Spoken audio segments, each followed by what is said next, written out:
नमस्कार शेतकरी बांधवांनो, मी आपला कृषी बाबा शुभम इंगोले बोलून राहिलेलो मालेगाव या ठिकाणावरून, तालुका मालेगाव, जिल्हा वाशिम, महाराष्ट्र या ठिकाणावरून.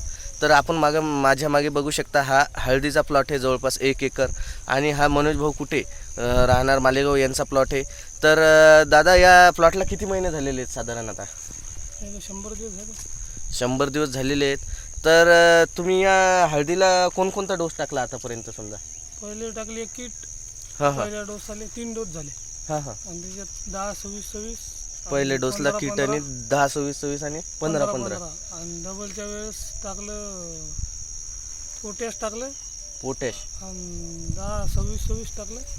पोटॅश 10 26 26 आणि मॅग्नेशियम मॅग्नेशियम सल्फेट. आणि तिसरा डोस DAP पोटॅश आणि मॅग्नेशियम सल्फेट. म्हणजे DAP फुटवे निघण्यासाठी तुम्ही DAP पोटॅश आणि मॅग्नेशियम सल्फेट टाकले, समजा हिरवळ वाढावं म्हणून.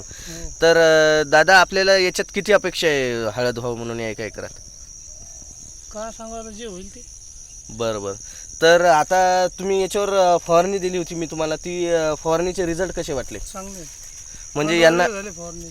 15 दिवस झाले यांना मी एक आपलं कॅनबायसिस कंपनीचे 2 बुरशीनाशक येतात आपले, बुरशीनाशक तसेच बॅक्टेरियल म्हणजे जीवाणूजन्य रोगावर कंट्रोल करणारे 2 बुरशीनाशक आहेत. त्याच्यात म्हणजे एक मिलेस्टिन के नावाने, तर म्हणजे आपल्या सुडोमध्ये येतात, सुडोमोनास फ्लोरिसन्स नावाच्या बॅक्टेरिया येतात, ज्याच्यामुळे यांच्या हळदीवर आपण बघू शकता कुठल्याही प्रकारचा करपा वगैरे नाही.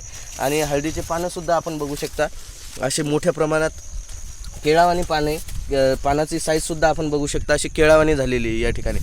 आणि त्याच्याबरोबर सुडो मिलेस्टिन बरोबर यांना आपण दिले होतं 6B हे हार्मोन. आणि एक दादा, आपल्याला एक संजीवक दिलं होतं आपण, ज्याचं नाव होतं ताबाचे रिझल्ट कसे वाटले आपल्याला? ताबा यांनी ड्रीपमधून दिलं होतं आणि वरून सुडो मिलेस्टिन आणि 6Bचा स्प्रे घेतला होता. ताबा आणि सुडो मिलेस्टिन वापरून आपण सुद्धा आपल्या हळदीची क्वालिटी अशा प्रकारे सुधारू शकता. आणि आता शेतकरी बांधवांनो, ज्यांचा 3रा डोस राहिलेला असेल हळदीचा, त्यांनी लवकरात लवकर करून घ्यावा.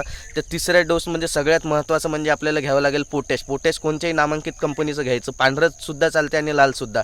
आणि त्याचबरोबर घ्यायची कोणतीही नामांकित कंपनीची किट, जी की 50 ते 55 किलोची असली पाहिजे. आणि त्याच्याबरोबर घ्यायचं आपलं 12-32-16 किंवा 14-35-14 हे खत घ्यायचं, जेणेकरून आपले राहील सोईल फुटवे बी निघतात. आणि पोटॅशची जी थोडीफार कमतरता आहे, DAP घेतलं तरी चालते. हे या तिन्हीतून एक घ्यायचं, म्हणजे DAP वगैरे 10-26-26 या 3-4 एक घ्यायचं. आणि किट आणि पोटॅश, एकरी 1 बॅग किट, 2 बॅग पोटॅश आणि 1 बॅग आपली DAP किंवा आपलं 12-32-16 किंवा 14-35-14 यापैकी घेऊन आपण सुद्धा आपल्या हळदीची क्वालिटी अशा प्रकारे सुधारू शकता. तर व्हिडिओला बघण्यासाठी खूप खूप धन्यवाद.